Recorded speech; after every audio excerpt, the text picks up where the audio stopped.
আমার হুসাইন শহীদ হয়ে গেছে কারবালার ময়দানে, আমি যাইতেছি।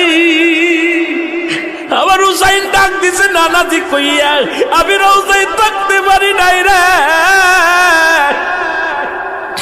আমি হুসাইনের দেখার জন্য নবীজি রওজা থেকে উঠা গেছি।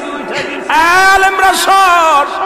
ইবনে আব্বাস বলে আমি স্বপ্নের মধ্যে দেখেছিলাম আমার রাসূল ডাক দে বলে, মক্কা মদিনার মানুষেরা রে আর ঘুমাস না, আর তোরা ঘরের মধ্যে থাকিস না। আমি নবী রওজায় ঘুমাইতে পারি নাই, কান্না সহ্য করতে পারি নাই। ওদিন আমিও ফাতেমার নদীও না আমি সহ্য করতে পারি নাই।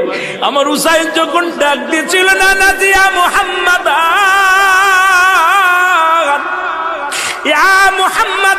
যেদিন ডাক দিয়েছিল রে, সেদিন আমি নবী রওজা থেকে পাগলের মতো উঠে কারবালা পর্যন্ত চলে গিয়েছিলাম।